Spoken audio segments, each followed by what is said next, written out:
Él es Pablo Montoya Campuzano, un profesor universitario que combina el bullicio de las aulas con el ejercicio solitario de la escritura. Un autor prolífico que llegó a la literatura después de cursar algunos semestres de medicina y abordar con disciplina sus estudios de música.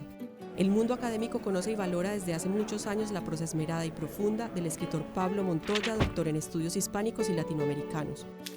Pero la fama le llegó apenas en 2015, cuando recibió el Premio Internacional de Novela Rómulo Gallegos con su obra Tríptico de la Infamia. El público en general empezó a devorar entonces sus otras novelas históricas, La sed del ojo, Lejos de Roma y Los derrotados, y su prosa poética, Viajeros, Cuaderno de París, Trazos y Solo una luz de agua. Hoy conoceremos el periplo de este escritor nacido en Barrancabermeja, criado en Medellín y formado en Tunja, Bogotá y París. Esta conversación de Pablo Montoya con Alfonso Buitrago, escritor también, autor de El hombre que no quería ser padre, es capítulo aparte.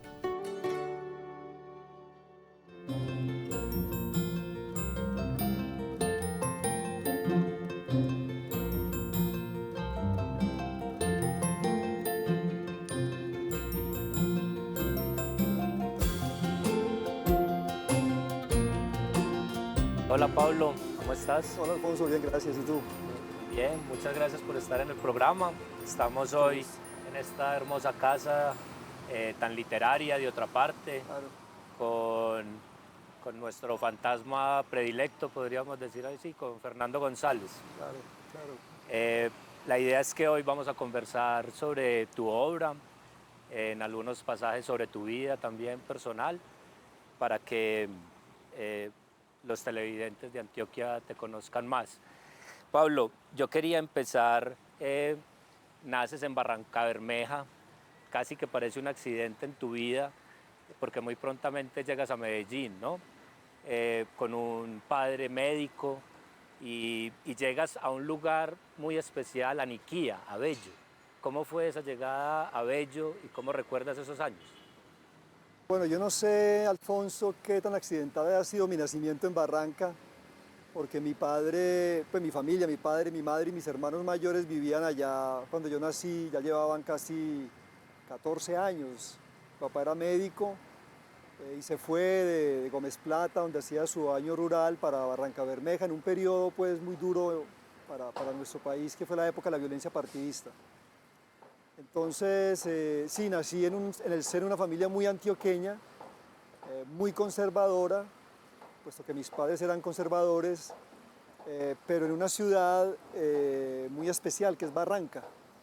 Y ahí estoy, partido como entre los dos orígenes, el origen santanderiano, porque uno es de donde nació, dicen por ahí, y pues mi origen, digamos, familiar, cultural, si se quiere, antioqueño. Luego llegamos aquí a Medellín cuando yo tenía 3 años, más o menos, entre 3 y 4 años, pero tuvimos como varios sitios donde vivimos. En realidad llegamos a Rosales, a una casa de Rosales, ahí cerca del aeropuerto. Recuerdo muy bien esa casa, de hecho mis primeros recuerdos son de esa casa, yo no tengo recuerdos de Barrancabermeja. Tengo una memoria táctil con Barranca, ¿no? Llego a Barranca y me siento inmediatamente en casa, pero no tengo recuerdos.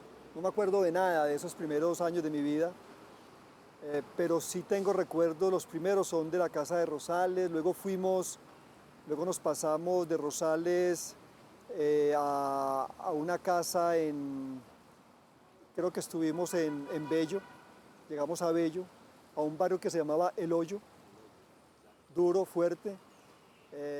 Luego de ahí pasamos a Copacabana, donde vivimos en una finca, ahí al frente de Copacabana.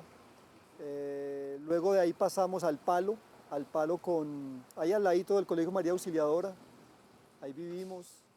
No sé con qué, pues, pero en el Argentina, centro ya. creo, Ya. el Palo con Sí. Argentina, no recuerdo muy bien, es ahí, bueno, ahí ya no existe esa casa, que es una casa vieja, enorme, ahí vivimos un tiempo y luego fuimos a vivir a Belén junto a la avenida 33, junto al cementerio, cerca al cementerio de Belén, y finalmente, mira todos esos itinerarios, de ahí llegó un poquito, de ahí viene un poquito mi trasegar, mi transhumancia, ¿no? Esos grandes trasteos que hacíamos, que para mí eran maravillosos, porque un niño de 6 años en un trasteo de una familia de que éramos 11 hijos, la señora del servicio con sus hijos. Era toda una aventura, ¿no? Sí, teníamos palomas, gatos, perros, bueno, era una cosa verdaderamente muy antioqueña en realidad. Y nos radicamos en una casa, que esa casa existe, que queda ahí en Laureles. Esa casa no ha sido tocada milagrosamente, que tú sabes que después ese barrio fue demolido y fue transformado pues por los narcos, digámoslo así. Toda esa nueva dinámica urbana hecha de apartamentos, de edificios de apartamentos, arrasaron con Laureles, que era un barrio muy bello, muy lindo. Y ya de ahí me salí yo de Medellín y empecé a recorrer un poco el mundo, Claro. Colombia en primer lugar y después Europa. Pero en ese primer momento, digamos, Pablo, empiezas a estudiar en el Liceo Antioqueño y quizás ahí sale la vertiente liberal de Barranca, más beligerante, ¿no? Y conoces un poco la izquierda. ¿Cómo fue esa primera formación, bueno, no sé si sentimental o ideológica? sí, es una iniciación que los jóvenes de aquella época teníamos con la, digamos, con la política. Y claro, ser estudiante del Liceo Antioqueño fue muy importante porque el liceo en ese momento, estoy hablando de la década del 70, se convirtió en un colegio, como todos los colegios públicos de aquel entonces en Medellín. Éramos como el sitio donde los guerrilleros del del EPL, que era una guerrilla antioqueña en particular, pues allí hacían sus pescas milagrosas, como se dice, ¿no? Allí tiraban sus redes y caíamos los jóvenes pues un poco atraídos por la política, por la acción de la política, por las ideas de justicia social. Después nos daríamos cuenta que eso fue un gran equívoco, ¿no? Una gran farsa, una gran mentira. Y que además estábamos entrando en un terreno que era el terreno de la violencia política colombiana, que es, como tú sabes, uno de los grandes espantos de este país. Sí, yo fui hijo de una mamá muy conservadora, muy católica, que ella quería que yo fuera cura, pero mi papá quería que yo fuera médico, y en esa ambigüedad, si se quiere, estuve yo durante mi primaria y mi bachillerato, hasta que el encuentro del arte me redimió, me salvó de ser lo uno y de ser lo otro. Y ahí se van formando también unas vertientes que van a ser parte de tu obra fundamental, ¿no? Claro, sí, sí, es muy importante eso. Bueno, la presencia del Liceo Antioqueño, de la política, que yo trabajo mucho ese aspecto en Los Derrotados, en mi novela. Los Derrotados resumís un montón de cosas. Resumo todo ese paso por el EPL, lo que significó el Liceo Antioqueño en un momento en que la ciudad estaba muy politizada, en ese momento por la izquierda. Estamos hablando de digamos, de la década del 70, aún no había llegado el horror que es el narcotráfico, ¿no?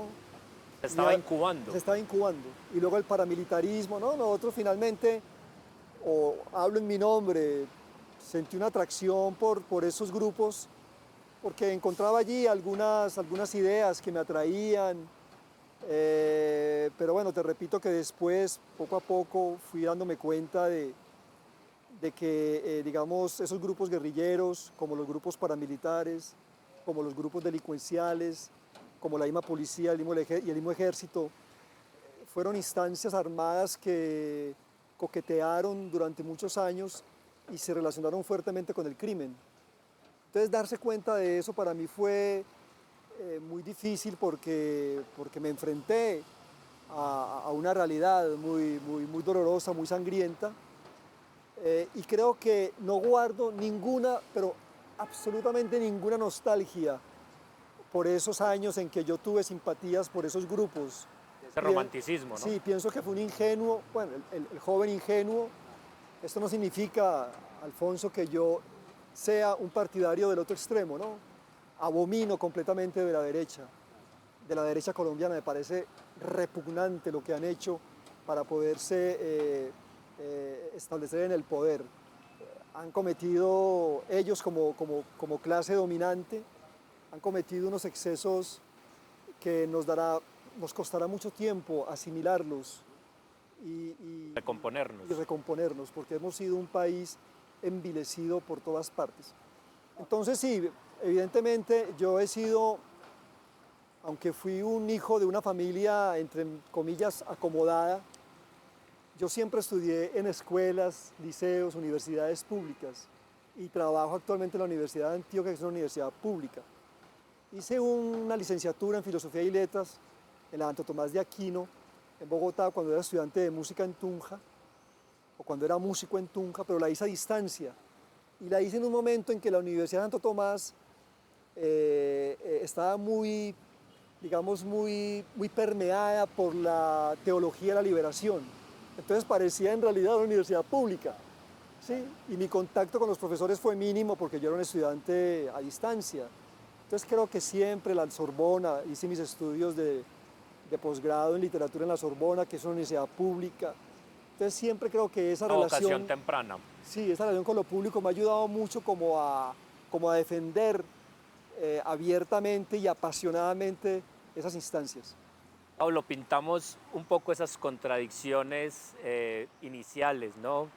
El ala conservadora, la formación temprana de izquierda, por decirlo así, y finalmente uno cree que el arte surge de una contradicción, ¿no? Esas contradicciones son muy fértiles para encontrar una vocación artística. En tu caso se decanta mucho por la música en una primera etapa, pero creo que la escritura es muy paralela. Claro, Digamos, siempre... has hecho muy protagonista la música como tema, pero la escritura es un oficio que también surge a la par muy temprano y empiezas a narrar tempranamente, ¿no? A ser cuentista al mismo tiempo que flautista. ¿Cómo surgen esas? Bueno, yo fui desde muy pequeño un lector voraz, eso se lo debo a mi madre particularmente, que mi mamá me enseñó el mundo de los libros. Mi mamá no era una mujer libresca en realidad, era una mujer que leía y le interesaba leer y me transmitió como ese amor por los libros. Y la imagen que yo tengo de mi mamá cuando yo tenía 7, 8 años es la de una mujer que estaba entrando en la menopausia y como era tan madrugadora, como buena antioqueña, por esos efectos pues ya de su adultez, de su vejez, digámoslo así, se le perdió el sueño, porque ella hacía siestas y las siestas se le perdieron. Entonces empezó a leer y yo llegaba de la escuela y encontraba esa imagen que tengo de mi mamá muy bonita, leyendo libros en su poltrona. Y yo muy inquieto preguntándole esos libros sobre qué trataban. Y ella ejerciendo una censura amorosa, pasándome los libros que yo debía leer. Entonces comencé a ser un lector que ella trató de controlar, pero no, era imposible porque yo estaba destinado justamente a eso. Y siempre mi relación con esa política de izquierda siempre estaba atravesada por el mundo de los libros, ¿sí? Y por supuesto también por el mundo de la música. Cuando yo empecé a estudiar flauta, encontré el camino para separarme de la medicina, que fui estudiante de medicina en la Universidad de Antioquia por 4 semestres. Era como un romper con el padre, ¿no? Sí, yo encontré el camino y dije, la flauta, la música es, porque bueno, no encontraba el camino para ser escritor. No tenía muy en claro eso, era un lector, escribía cuentos, como tú decías, cuentos que no tenían ninguna importancia literaria, por supuesto. Eran importantes para mí, pero no más.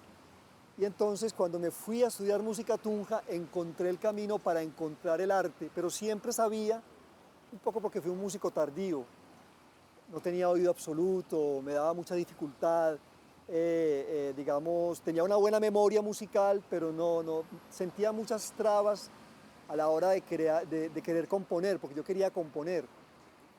Y al ver ese gran vacío, entonces fui entendiendo progresivamente que el camino era la creatividad literaria y empecé a escribir los primeros cuentos en Tunja, a publicarlos y bueno, poco a poco se fue abriendo este camino pues de la literatura. Terminaste componiendo, pero literariamente.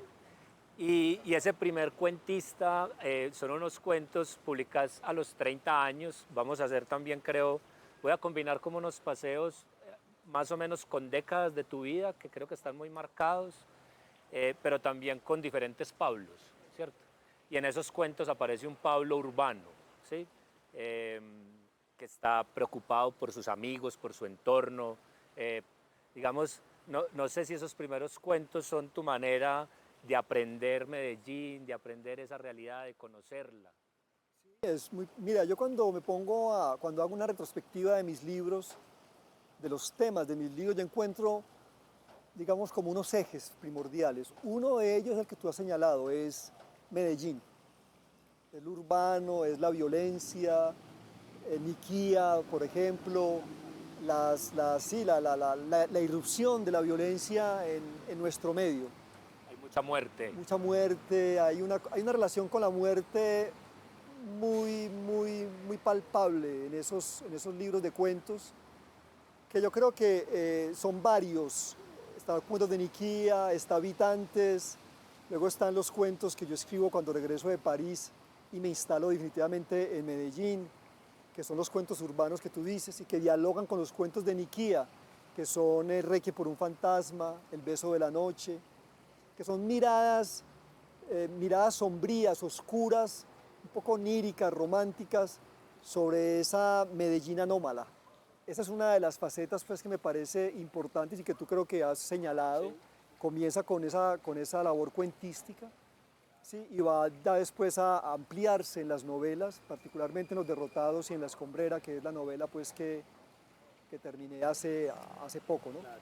Antes de pasar a la novela, porque hay una vertiente temprana también, que es la poética, ¿no?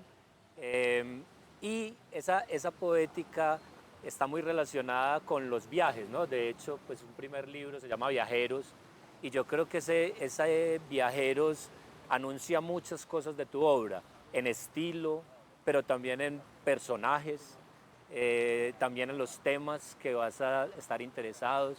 En ese Viajero, a mí me parece casi como un catálogo, es como un poemario dedicado a unos personajes, ¿no? De todo tipo, científicos, historiadores, políticos, dioses, personajes literarios. Es como si hicieras una gran paleta, una gran pintura de lo que ibas a tratar en adelante. Sí, exactamente, sí. Es un libro cantera, como tú dices, o sea, es un libro viajero, es un libro que yo escribí en París. No era un viajero, me mantenía montando en metro, era un viajero subterráneo, pero quizás por eso quizás por eso fue que yo tramé este libro, que es un libro muy breve, que tú como tú dices, es como una especie de conjunto de personajes de la historia, de la literatura, de la imaginación, pero es un libro muy breve, ¿no? O sea, es una poética de la brevedad para abarcar estos personajes, pues que son personajes que sobre muchos de ellos han escrito novelas, libros de historia. Y yo creo que ahí empezó esa otra vertiente, ¿no? Hablamos de la vertiente de la violencia, de esa violencia pues que tiene que ver con nuestra ciudad y con nuestro país.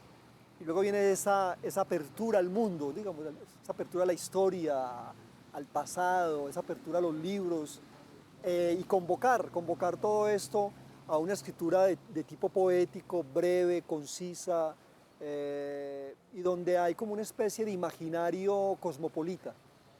Entonces creo que es importante eso porque en mis obras, en mis libros dialoga esa doble versión, la versión local, digámoslo así, no costumbrista, no realista completamente, o sí, pero que está impregnada también por esa mirada, digamos, a lo que George Steiner llamaba lo extraterritorial, ¿no? O sea, ocuparse de otros espacios. Porque tú sabes que, y es una pelea que yo he mantenido, sobre todo desde mi labor crítica, pertenecemos a una tradición literaria como es la antioqueña muy realista, muy localista, ¿no?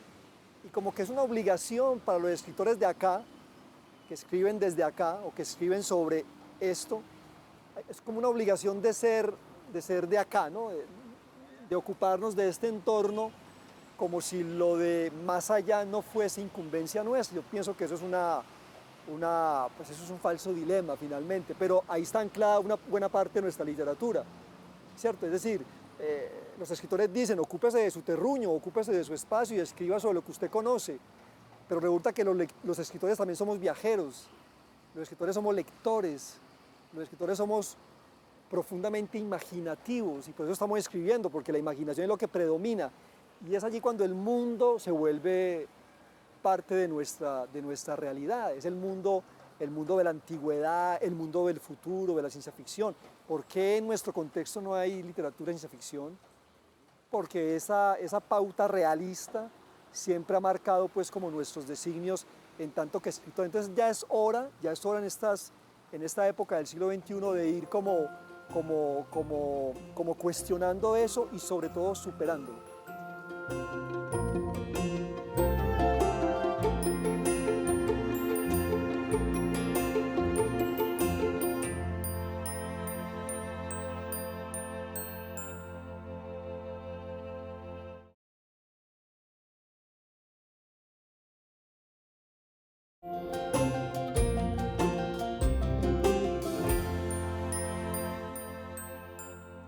Pablo, venimos trazando un poco, digamos, tus corrientes creativas. Hablamos de los cuentos, de esa vertiente narrativa, de la poesía, que además de marcar tu estilo, pues también marca tu postura, tu visión del mundo cosmopolita, también marcando tu territorio frente a la tradición a la que perteneces, esa tradición realista.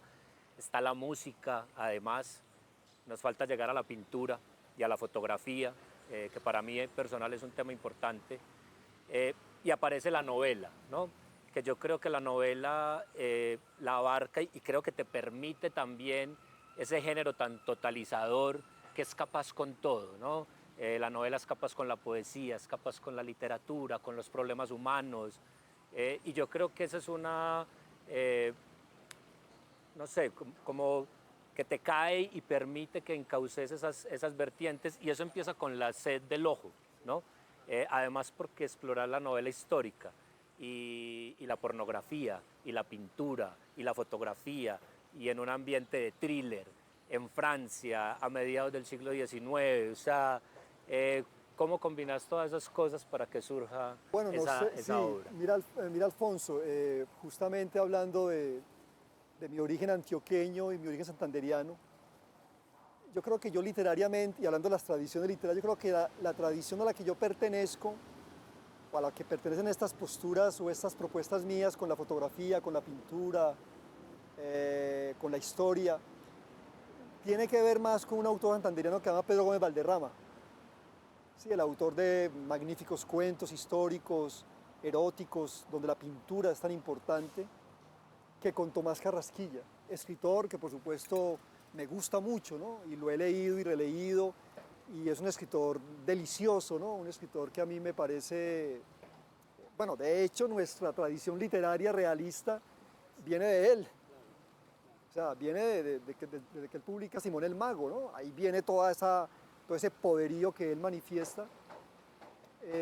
Pero yo he decidido como distanciarme un poco de eso, de esa tradición, y hacerle más caso a ese otro escritor colombiano que se llama Pedro Gómez Valderrama, que es una de las influencias, digamos, que yo reconocería claramente en el ámbito colombiano.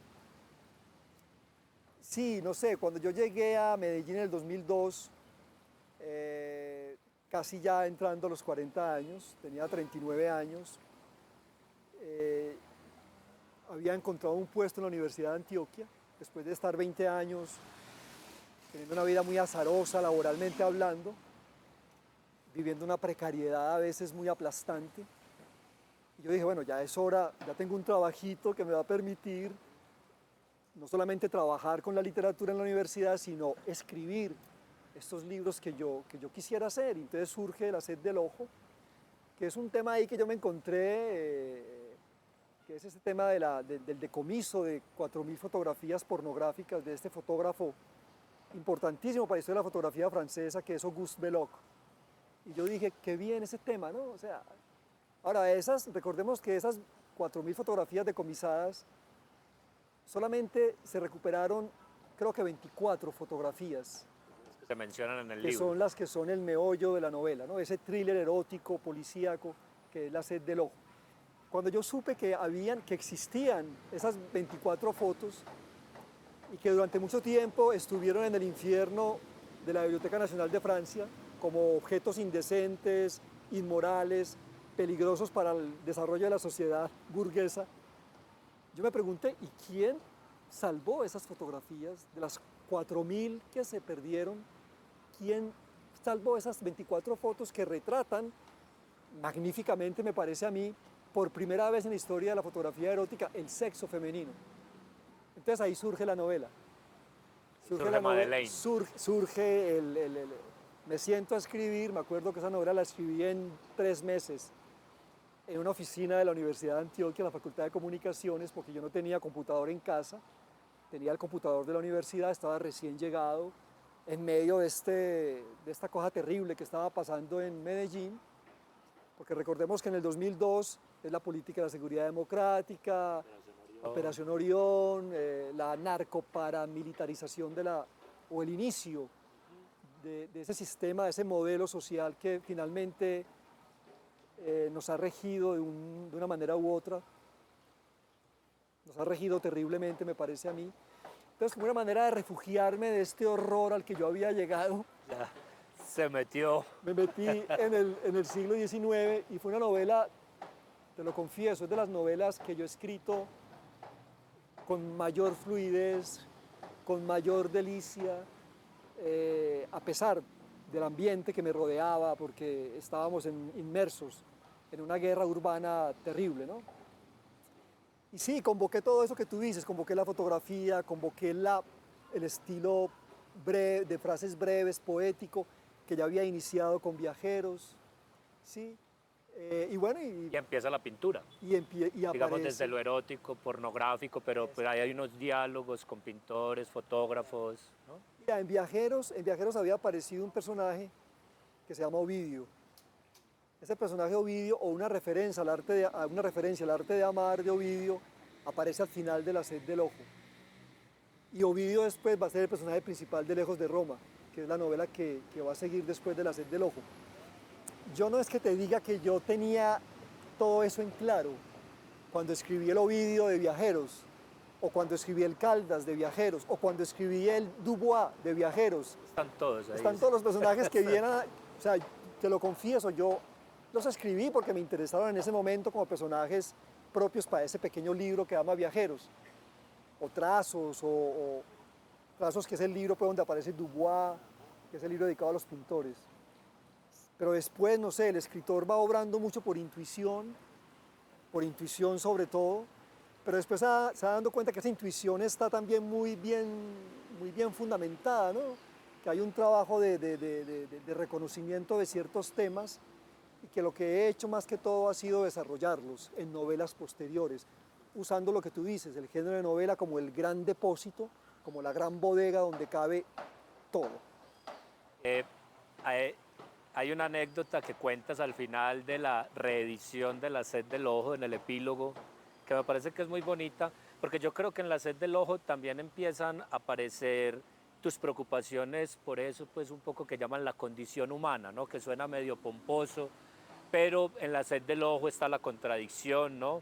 De lo que prohibimos pero consumimos al mismo tiempo, de lo que no podemos negar, de ese deseo por la pornografía, o de la exploración del cuerpo humano como una manera de encontrar belleza, que es ese propósito que tienen ese grupo de fotógrafos que aparecen ahí.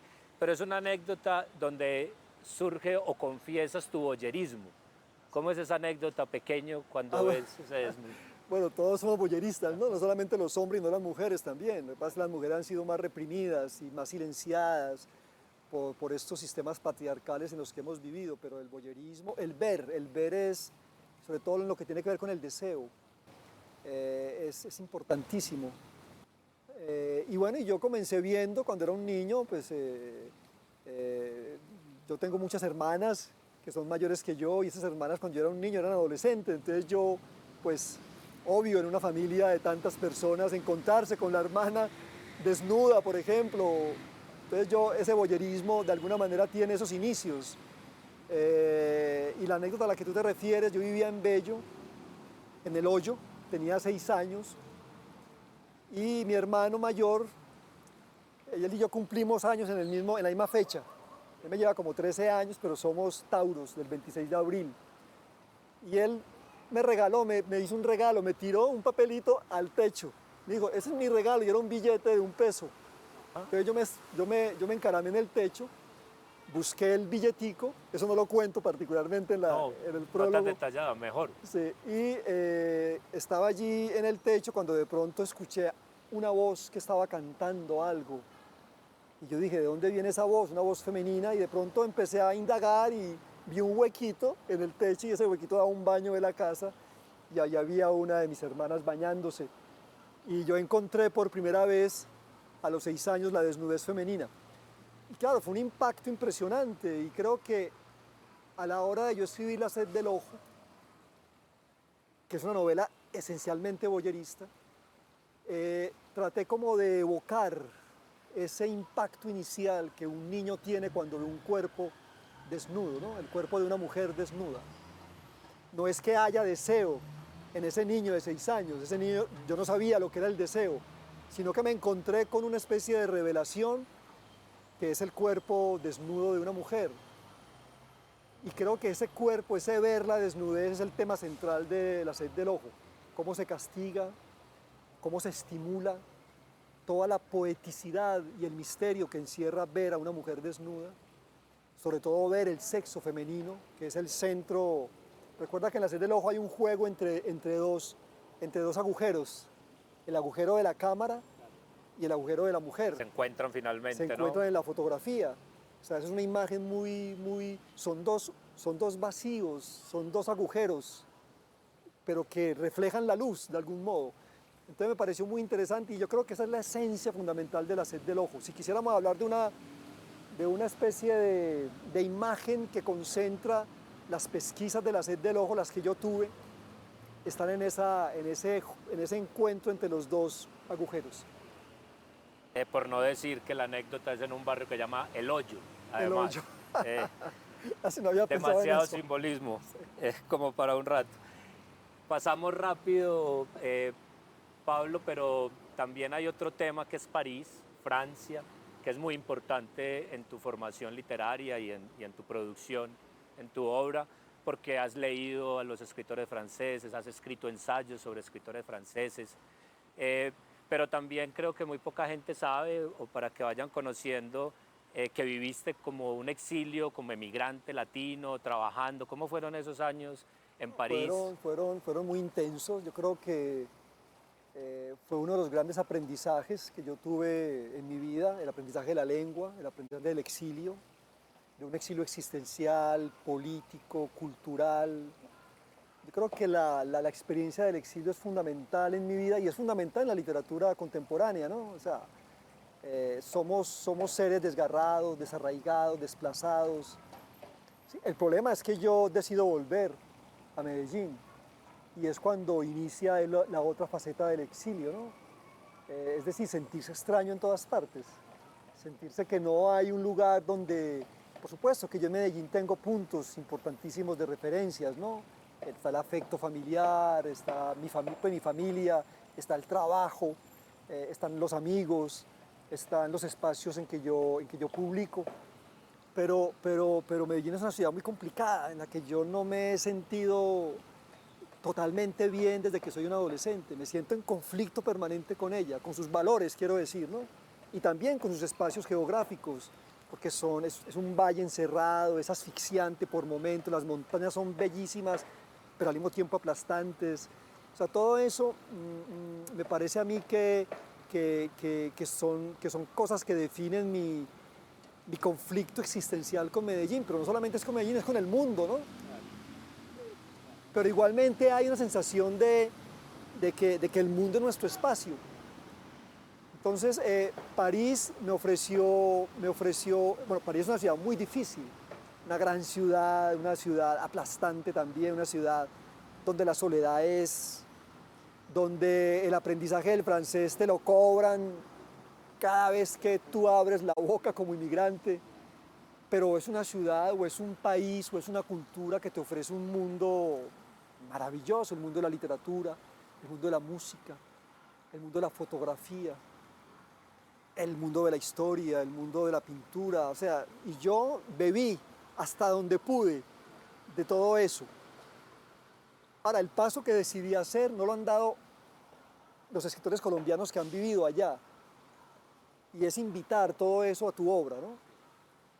Porque, por ejemplo, mira García Márquez. García Márquez pasó por París, todos sabemos, y su manera de abordar París está permeado completamente por la focalización del Caribe. En los cuentos peregrinos, en El amor en los tiempos del cólera, ¿cierto? El coronel no tiene quien le escriba, es escrito en París, pero ahí París no aparece por ningún lado. En cambio yo sí lo convoco completamente, ¿no? Lo convoco en La sed del ojo, lo convoco en Tríptico de la infamia. Cuadernos de París. Lo convoco en Cuaderno de París. Quizás pues, Santiago Gamboa. Bueno, Santiago Gamboa, sí. En el síndrome de Ulises. Sí. sí. Síndrome de Ulises. Bueno, también está Ricardo Cano Gaviria con La Puerta del Infierno. Bueno, en realidad sí hay, yo creo que somos poquitos. Pero es una generación. Pero son unos escritores que le hemos abierto el espacio a esos diálogos entre el aquí y el allá, o entre el allá y el aquí, ¿no? Y me parece que eso tiene que darse porque nosotros no somos ya los escritores de antes, nosotros ya estamos abiertos al mundo, viajamos continuamente aquí y allá. Antes de la pandemia yo vivía montado en un avión, yendo a diferentes partes del mundo y bueno, muchas de esas partes del mundo yo ya las conocía por los libros, entonces me parece que lo que yo he hecho es, el cosmopolitismo del que hablamos, del que estamos hablando, es invitar todo ese imaginario, digamos que es occidental o que es oriental, a tu obra. Y en París, curiosamente, pues está esa otra vertiente académica, allá haces el doctorado, pero yendo a París estás buscando un Caribe, ¿no? A Alejo Carpentier, bueno, sí. Y encuentras a Cortázar, pues digamos que esa ida a París también es traer, no sé, de alguna manera es llevar Latinoamérica para allá, claro. Tu búsqueda con Carpentier, ¿cómo ha sido esa relación que también nos permite hablar de música? Claro, bueno, ese camino es fundamental. Cuando yo conozco a Carpentier en Tunja, leyendo concierto barroco, inmediatamente me doy cuenta que ese escritor era el que me iba a llevar a la literatura, ¿no? La flauta me sacó de medicina para llevarme a la música, ahora Carpentier, la escritura, los cuentos musicales eran el camino para ir a la literatura, y Carpentier, por eso yo le agradezco tanto a él, ¿no? Y mi pasión por él me duró bastantes años. Hice una tesis de pregrado, otra de maestría y otro doctorado dedicada a él. O sea, me leí, no digo que toda su obra, porque hay todavía cartas que no han sido publicadas, pero hasta el momento que hice mi tesis doctoral, yo creo que lo leí todo, ¿no? Todo lo que estaba y leí mucho sobre él, sobre esos diálogos entre música y literatura, que son, por supuesto, apasionantes y que yo también los he invitado a mis ensayos, a mis libros. Entonces Carpentier me sumergió en esos puentes entre el mundo caribeño, que es un mundo nuestro, por supuesto, y el mundo europeo, el mundo francés. Él es un puente. Él es un puente maravilloso. Además, desde el punto de vista de la música, no, Carpentier a mí me enseñó compositores, obras, me mostró un mapa musical de América Latina, que no es el mapa que hoy vemos a nivel de la música popular, era un mapa de su época, por supuesto, ¿no? Y también un mapa de las músicas, entre comillas, clásicas. Tiene un libro que yo aprecio mucho que se llama La música en Cuba, que es un libro bellísimo, fascinante y que te muestra todo ese abigarramiento cultural del cual Cuba es dueño. Entonces, todo esto me permitió a mí como nutrirme un poco de todo este mundo musical, y ir a algunas obras, algunas novelas musicales que también he abordado en mis ensayos, Doctor Fausto de Thomas Mann, los cuentos de Cortázar, los de Felisberto Hernández. O sea, yo tengo una faceta de mi obra que es la faceta ensayística, donde pongo como a dialogar todas esas vertientes, ¿no? Y que me han ayudado mucho a entender sobre todo el mapa de la literatura universal.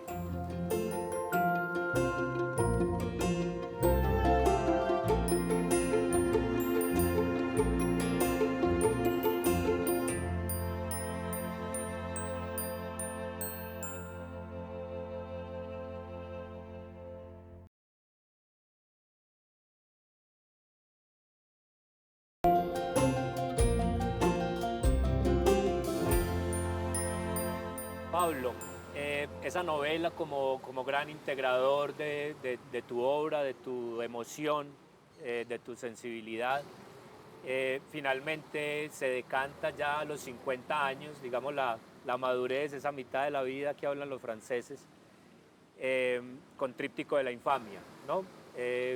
¿Cómo surge ese libro que finalmente es el que te da reconocimiento y te lleva pues a ser una figura importante de la literatura latinoamericana?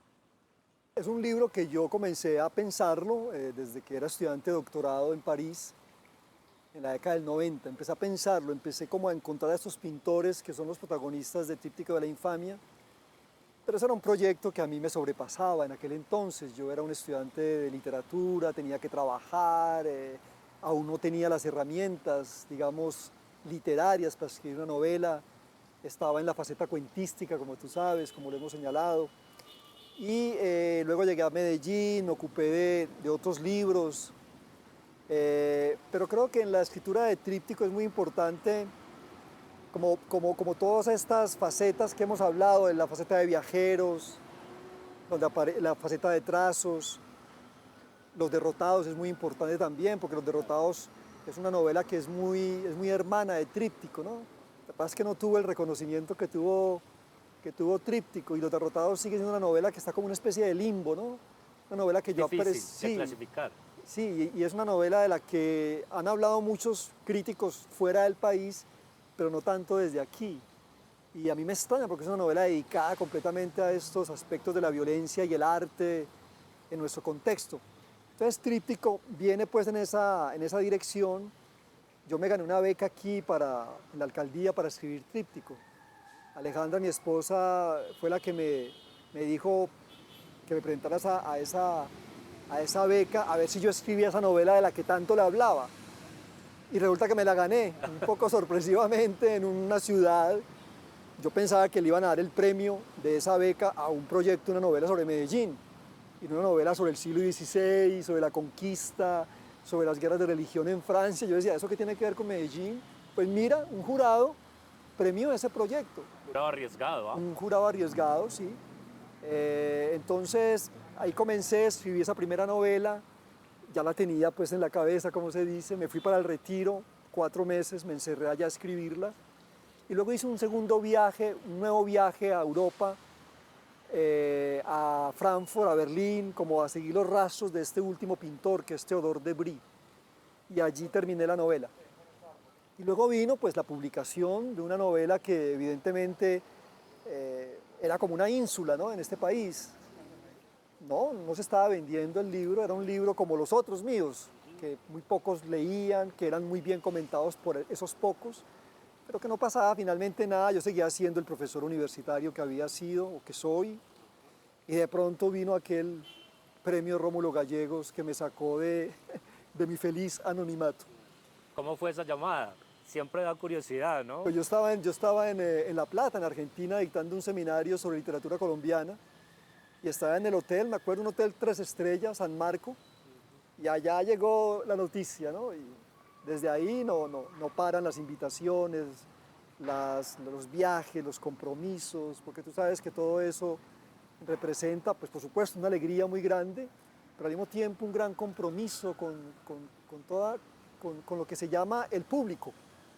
Porque yo antes era un escritor completamente, ¿cómo llamarlo? Un escritor, había publicado Lejos de Roma con Alfaguara, pero había sido un fiasco comercialmente hablando. Luego la publicó Sílaba, y era un escritor ahí que capoteaba el vendaval de la literatura, de ese silencio y de ese anonimato de la literatura, que por momentos golpea un poco porque hay mucha ingratitud. De tanto esfuerzo, De tanto tanta esfuerzo, dedicación. y nadie hablando de nadie, de la obra de uno, y uno esperando esa recepción, y de pronto surge el premio, y el premio sí me lanza a otra faceta pública, que es la que he estado manejando hasta el día de hoy, ¿no? No me deja de parecer curioso que esos pintores fueran cronistas, de alguna Sí, manera. sí. Pintaban guerras. Pintaban Y en tus guerras. libros aparecen fotógrafos que fotografían guerras. Y aunque de alguna manera te alejas del realismo antioqueño, cuando te leo, yo veo un cronista inevitablemente en muchos aspectos. Claro, y Y mira, viene la escombrera, y ¿no? mira esta última novela. Yo siempre, en muchas críticas, me he preguntado, el deber, la obligación de un escritor colombiano es escribir sobre violencia. Y he dicho, no, en absoluto. O sea, los escritores no tienen ningún deber de ese tipo. Pero finalmente me he dado cuenta que en mi caso sí le he dado mucho espacio a la violencia de esta ciudad y de este país. En Los Derrotados está en La Escombrera. Yo cuando decidí escribir La Escombrera, me enfrenté con ese núcleo de nuestro horror, ¿no?, que es la desaparición forzada. Y la pregunta era cómo tratar ese tema, cómo tratarlo sin no caer en los formatos tradicionales de la literatura antioqueña. Y caigo en ellos, porque hago parte de esa tradición.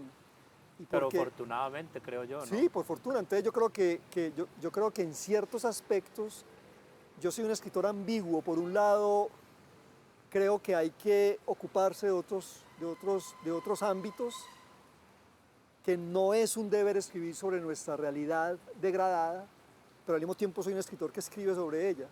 ¿Sí?